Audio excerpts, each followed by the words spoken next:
যে কোরআন সুন্নাহ দিয়ে মানুষকে সেটা বোঝাতে হবে যে আমি কোরআন সুন্নাহ দিয়ে যে রাষ্ট্র মেরামত করতে চাই, এই কোরআন সুন্নাহ দিয়ে যদি রাষ্ট্র মেরামত হয়, আপনিও ভালো থাকবেন, আমিও ভালো থাকব, সংখ্যালঘুও ভালো থাকবে, আপনিও ধর্মকর্ম পালন করতে পারবেন, আমিও ধর্মকর্ম পালন করতে পারবো। এমন কাজ করতে হবে যেই কাজের মধ্যে প্রত্যেকটা মুসলমানকে ইসলাম বোঝানো যায়।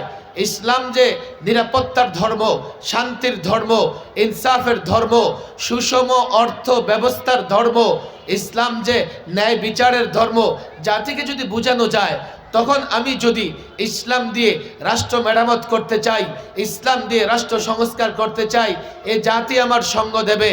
জাতির সঙ্গ দিলে আমি সহজেই কোরআন সুন্নাহ ইসলাম দিয়ে রাষ্ট্র মেরামত করতে পারবো। জাতি আমার সঙ্গ না দিলে আমি কোরআন সুন্নাহ দিয়ে রাষ্ট্র মেরামত করতে পারবো না। আর যদি কোরআন সুন্নাহ দিয়ে রাষ্ট্র মেরামত করতে না পারি, মাহফিল থাকবে না ইসলাম। বারবার আমি এই কথা বুঝাতে চাচ্ছি, এখানে অনেক মাদ্রাসার ছাত্র আছো, তোমরা ওলামায়ে কেরাম আছো, আমরা কিন্তু জাতিকে ইসলাম বুঝাতে পারি নাই।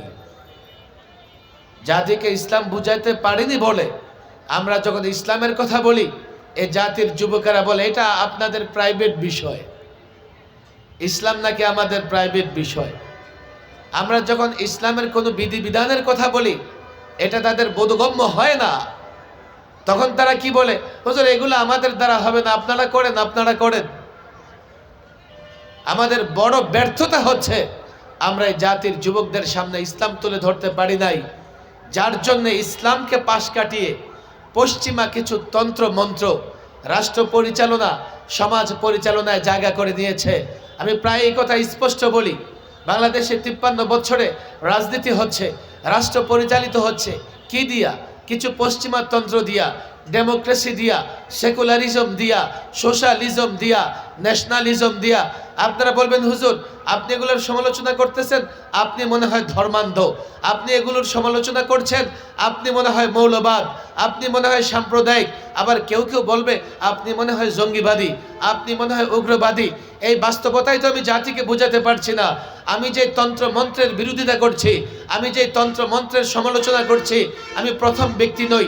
রাষ্ট্রবিজ্ঞান নিয়ে আমার দেশে যারা পড়াশোনা করে, রাষ্ট্রবিজ্ঞানের বইতে ডেমোক্রেসির সুফল কুফল, ডেমোক্রেসি নিয়ে বিতর্ক হয়, সেকুলারিজম নিয়ে আমি সবার আগে কথা বলেছি এমন নয়। যাও না পশ্চিমা রাষ্ট্রগুলোতে, খ্রিস্টান পাদ্রীরা সবার আগে সেকুলারিজমের বিরোধিতা করেছে। সোশ্যালিজম সমাজতন্ত্র কিংবা সমাজতান্ত্রিক অর্থ ব্যবস্থা, হাতুড়ি কাঁচি মার্কা নিয়ে কমিউনিস্টরা রাজনীতি করে। এই সোশ্যালিজম দিয়ে সোভিয়েত ইউনিয়ন 1 বছর টিকতে পারে নাই, টুকরা টুকরা হয়ে গেছে। আজকে ডেমোক্রেসি বলারা সোশ্যালিজমের বিরোধিতা করে, সোশ্যালিজম বলারা ডেমোক্রেসির বিরোধিতা করে। এই তন্ত্র মন্ত্র নিয়ে পশ্চিমা রাষ্ট্রগুলোতে কলেজে বিতর্ক হয়, ইউনিভার্সিটিতে বিতর্ক হয়।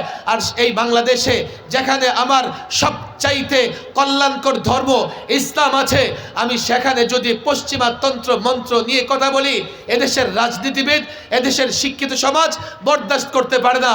এর কারণ হচ্ছে তার মাথায় এই তন্ত্র মন্ত্রগুলো এতটা বাসা বেঁধেছে, এর বিকল্প সে শুনতে চায় না।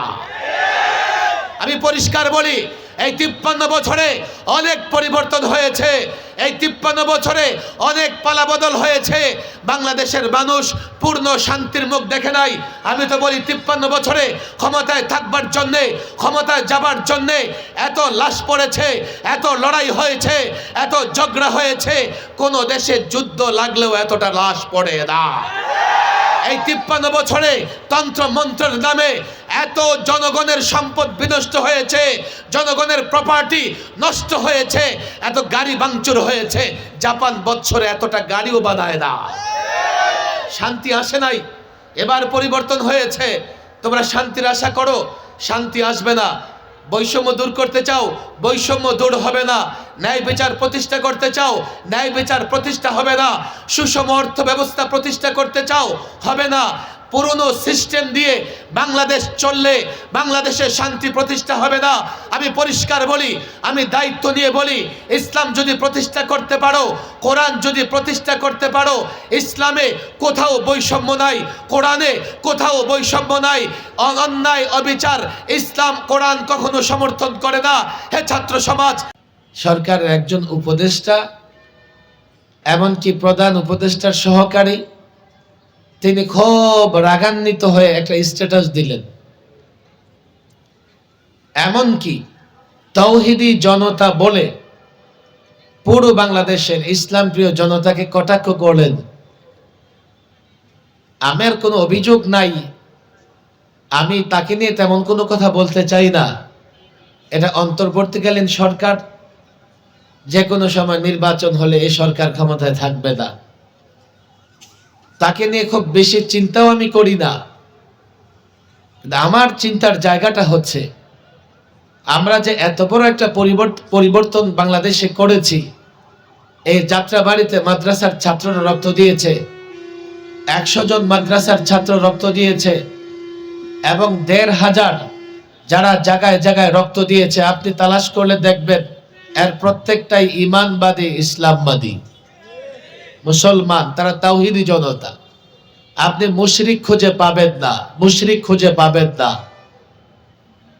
যদি খুঁজে পান আমাকে বলেন কোন মুশরিক দেশের জন্য রক্ত দিয়েছে।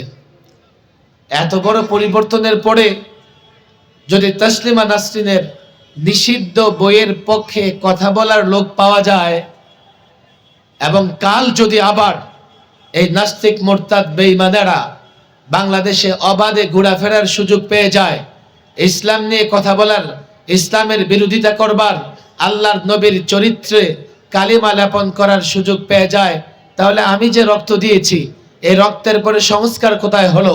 আমি যে রক্ত দিয়েছি, এই রক্তের পরে আমি স্বাধীনভাবে ধর্মকর্ম পালন করতে পারবো? বিলদানের সঙ্গে সম্পৃক্ত অনেকে আমার সঙ্গে ছাত্র ওস্তাদের সম্পর্ক রাখে। তারা যখন প্রোগ্রাম আয়োজন করছিলেন, তখন আমি তাদেরকে কিছু কথা বলেছিলাম যে গতানুগতিক মাহফিল নয়। আসলে গতানুগতিক মাহফিল যা হচ্ছে তা তো হবে, হোক, ফায়দা থেকে খালি না। এই সময়ে আমাদের চূড়ান্ত লক্ষ্যে পৌঁছতে হলে অবকাঠামো তৈরি করে গঠনমূলক কাজের চেষ্টা করতে হবে। যদিও খেদমতে খালক, আর্ত মানবতার সেবা অনেক বড় একটা কাজ, এবং এটা একটা গুরুত্বপূর্ণ কাজ। সমাজে আরো অনেক কাজের শাখা এমন আছে যেগুলো আমাদের বুঝতে হবে, এবং যেগুলো বুঝে আমাদের দায়িত্ব পালন করতে হবে। মাওলানা মুফতি হাবিবুল্লাহ মাহমুদ সাহেব অনেকগুলো কথা বলেছেন, এর মধ্যে তাসলিমা নাসরিনের কথাও তিনি বলেছেন। তাসলিমা নাসরিন সম্পর্কে আমরা আগে থেকেই জানি, এবং 90-এর পরে তার বিরুদ্ধে ঢাকায় অনেক আন্দোলন সংগ্রাম হয়েছে।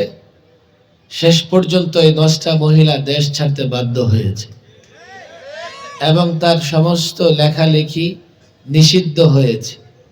বাংলাদেশে তার কোনো লেখা বা কোনো পাঠ্য পুস্তক থেকে শুরু করে যাই উপন্যাস কত কিছু লিখেছে, কবিতা, গল্প, সব বাংলাদেশে এখন নিষিদ্ধ। এই নিষিদ্ধ হওয়ার পেছনে বেশ কয়েকটা কারণ আছে। এর একটা কারণ ছিল সে রাষ্ট্রদ্রোহী ছিল, রাষ্ট্রের আইন কানুন মোটেই তোয়াক্কা করত না। 2, সে ইসলামদ্রোহী ছিল, তার লেখালেখিতে ইসলামদ্রোহিতা, এমনকি সে আল্লাহকেও ছাড়ে নাই। তার লেখালেখিতে মুহাম্মদ সাল্লাল্লাহু আলাইহি ওয়াসাল্লাম, ফেরেশতা, এমনকি আল্লাহ তাবারক ওয়া তাআলার বিরুদ্ধেও সে বিশুদ্ধার করেছে। 3 নাম্বার, যে হাবিবুল্লাহ মাহমুদ সাহেব বলে গেলেন, তার লেখালেখিতে যথেষ্ট অশ্লীলতা, বেহায়াপনা, এবং তার কিছু প্রশ্ন, তার কিছু যুক্তি এতটাই আবর্জনা মিশ্রিত ছিল। একটা তো আমরা সবাই জানি, তার একটা প্রশ্ন ছিল, পুরুষ যদি রাস্তার পাশে দাঁড়িয়ে পেশাব করতে পারে, নারী কেন পারবে না?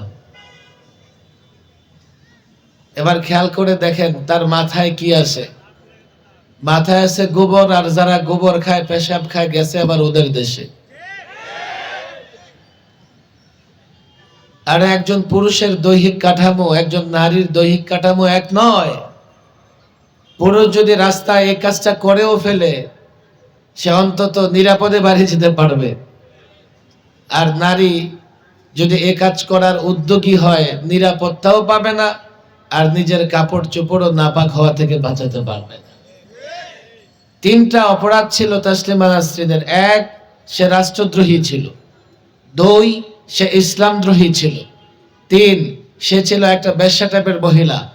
অশ্লীলতা, বেহায়াপনা এগুলোই ছিল তার কাজ। আমি এই কথাগুলো কেন বলছি জানেন? এবারকার আমাদের 21শে বইমেলা যেখানে হচ্ছে, একটা স্টলে ওপেন ওই নিষিদ্ধ বইগুলো বিক্রি হচ্ছে। নিষিদ্ধ বইগুলো বিক্রি হচ্ছে, কোনো সমস্যা নাই। আবার সেই স্টলের সামনে গিয়ে কয়েকজন টুপি দাড়িওয়ালারা প্রতিবাদ করেছে যে বই মেলায় নিষিদ্ধ বই কেন। টুপি দাড়িওয়ালারা প্রতিবাদ করেছে নিষিদ্ধ বই কেন। আর সেই যে দোকানদার, সেও যথেষ্ট মারমুখী ছিল, এমনকি এক টুপি দাড়িওয়ালাকে থাপ্পড় পর্যন্ত বেড়ে দিয়েছে। সেখানে আইন শৃঙ্খলা বাহিনী, পুলিশের সদস্য ছিল। তিনি যদ্দূর সম্ভব খুব দ্রুত সময়ের মধ্যে সিচুয়েশন কন্ট্রোল করে ওই দোকানদার কমবখ তাকে আইনের হাতে তুলে দিয়েছে। আর উপস্থিত জনতাকে শান্ত করবার চেষ্টা করেছে। ঘটনা এতটুকুই। হঠাৎ করে আমরা সামাজিক যোগাযোগ মাধ্যমে দেখলাম